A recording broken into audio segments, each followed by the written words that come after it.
Hello fellow adventurers, and welcome to ADV for the King. Today we're here taking a closer look at what I consider to be the essentials of my moto-camping gear loadout. I'm no expert, but after 2 years of setting up camp in various conditions, on and off camera, I picked up a few insights that I'm eager to share with you guys.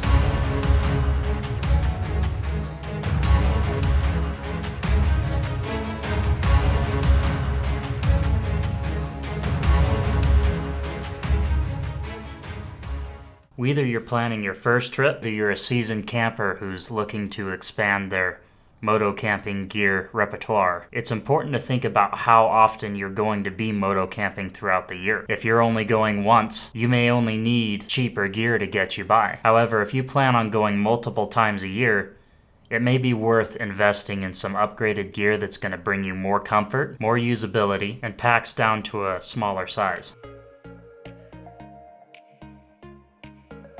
So obviously I carry a lot more than what you see here on the table moto-camping, but we're going to start with the sleep systems today. This takes up the most space in your moto-camping loadout and tends to be, in my experience, what dictates your comfort level on your moto-camping trip. My shelter setup begins with this Alps Mountaineering one-person backpacking tent. It's been a very good tent. It has a little garage that you can set up to hold your gear in so it doesn't get wet in the morning, and it also packs down into a pretty reasonable size to put inside your tail bag. Next item, of course, is your sleeping pad. I'm currently using the insulated Static V. On a budget, it's not a bad sleeping pad at all, and it works down to a pretty chilly temperature, but I wouldn't want to go below 32 degrees with it. I do intend on upgrading this someday.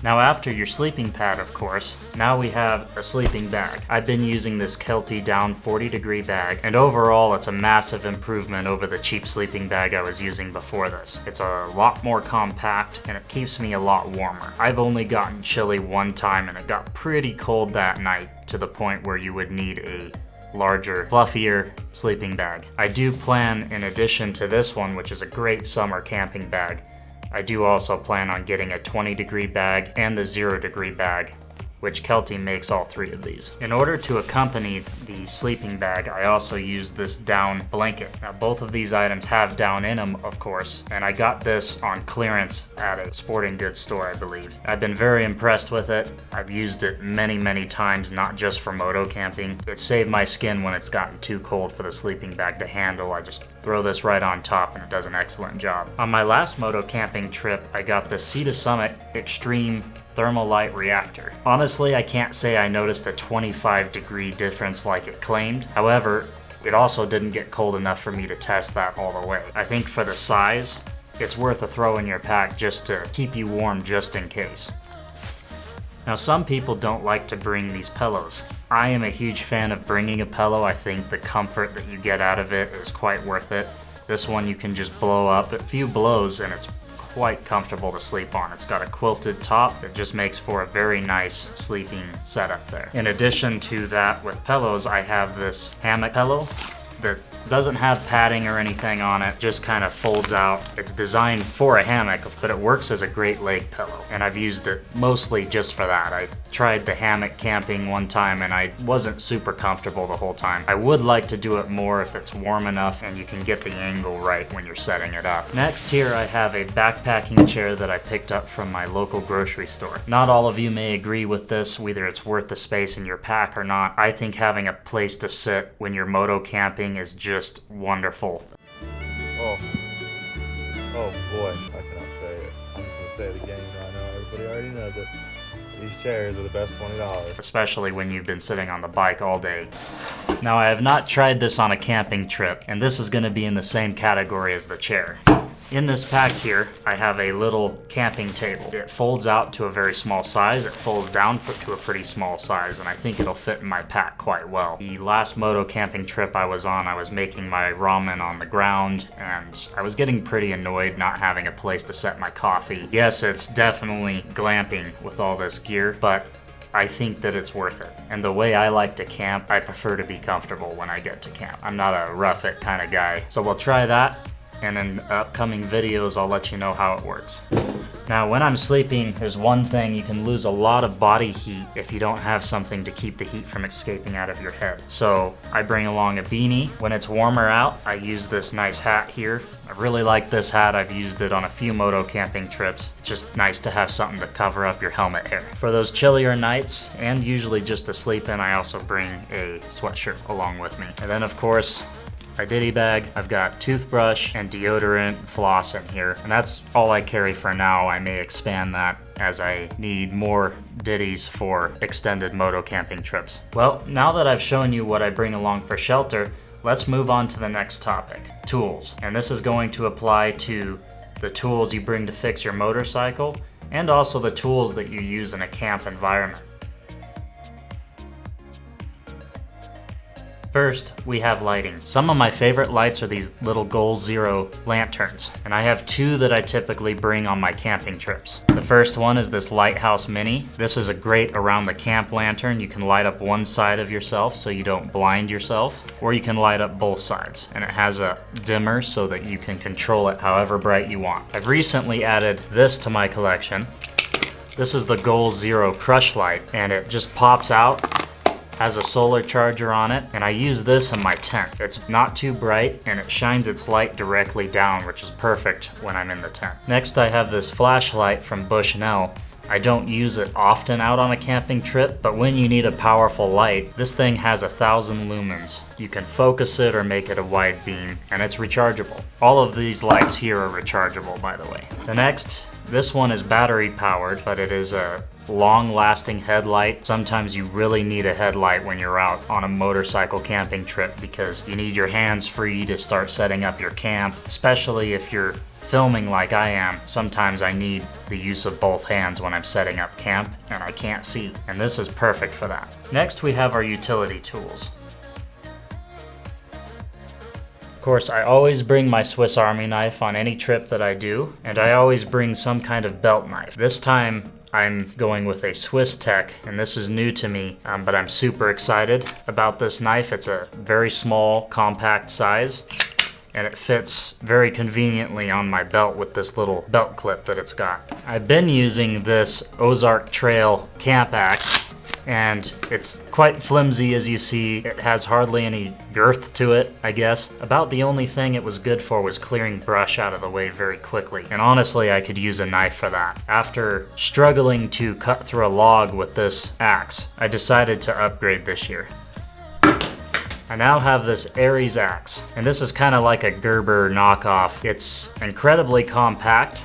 It has this hard case on it that just pops off, and it's about the same size as my little Ozark Trail axe, but it's a lot thicker. It's got a good hammer end on the back for your tent stakes. This thing got some chunk to it. Although the handle's not very long, I feel like I could really work over a log with this. Overall, I'm very excited to use this axe. You'll see it in the next moto camping trip. Next, I have a folding shovel. I got it at the local grocery store. You can find these in almost any gas station. They're very small, compact, and I even had to use it on a trip where a washed out riverbed prevented me from just driving off of it, partially because I didn't want to drive off of it and flip the bike over. So my brother and I both had these, and we had to use them to kind of make a off-ramp onto the creek, Minecraft style. Next, of course, I have my first aid kit. Several ways of starting a fire. I have a flint striker here, I have a lighter here, and of course, I have a flint striker on this. I genuinely like to carry at least 3 ways of starting a fire,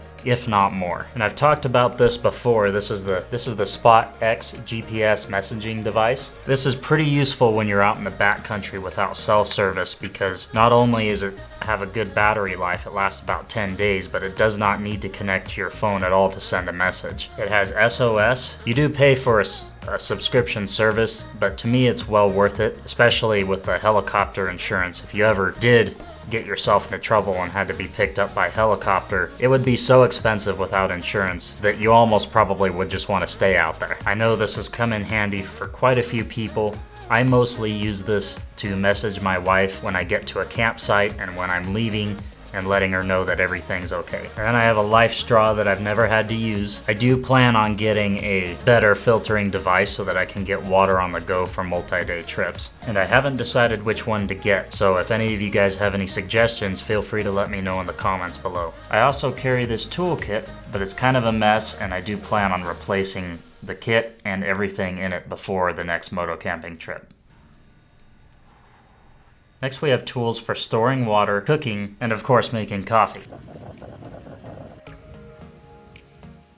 Now my primary water source is the water that goes in this Nalgene backpack, and it's usually enough for one day of riding till I get to the campsite. Once I get to the campsite, I have two options for water. I've got this canteen that I picked up at a gas station, and I just store water for cooking and water to fill up my Nalgene in the morning. Then I have a steel insulated water bottle that you can get from your local grocery store, and I use this to store cold water. It's always nice when you get to a campsite to have cold water in a water bottle to have with dinner. Now for cooking, I always use one of these gas stoves. I keep it in this little pouch here. And this is just a cheap gas stove, not really worth mentioning. There's a whole bunch of different ones out there that you can get, and most people do get for this kind of thing. It just screws in the top here, you light it, and you can boil your water or do whatever you want to do with that. I have a little pot for boiling water or cooking any food that I bring along. This here is a foldable fuel stabilizer. When you're on uneven ground, this is a lifesaver. Although now that I'm bringing this camping table along, I don't think it'll be as much of an issue for me, but it's always handy to have just in case something doesn't work out with the table. I always bring this little Swiss Army knife fork knife combo, and it actually comes apart like this, and you can have a fork and a spoon or a fork and a knife to eat with. Now, I got this as a gift many years ago, so I don't know where it came from, nor do I know how to get a hold of it. If anybody knows something similar, feel free to shout it out, but I love this thing. I have two options for coffee, as I explained in another moto camping video I've done. First, we have a pour over filter. You put your coffee filter in here, your coffee, and you pour over your water very slowly. The coffee's pretty good with this, but it's a little light sometimes. The advantage to this is it folds down into nothing. And this, when you're trying to save space moto camping, especially when you have all this other glamping gear, this is a lifesaver. Okay, next item for coffee. Yes, I know coffee's more important than maybe it should be to me, but I like to have my coffee when I'm moto camping. This is called a percolator. Most of you probably know what it is. You put the grounds in here and it boils, and the boiled water comes up a little spout and then drains all over the coffee. It makes wonderful coffee. It makes some of the best coffee that I've ever had on any kind of camping trip. And it's moto camping size. If I have the space, I prefer to bring this along instead of this. And of course, you've got to have something to keep your coffee in, so I always bring along this little cup to drink out of. When you put your coffee in it, it will last at the campsite for about an hour before it gets cold. And it's really nice when you're not in a hurry and you just kind of want to lounge around the campsite in the morning and take your time before getting up for another day. Now, I fully intend to show you guys how I pack this up on my motorcycle in a video coming up soon. I'll also go over the gear that I use to carry all of this other gear. If you guys are interested, let me know in the comments if you want to see all the camera gear that I use to film my adventures. Also, this gear is changing all the time.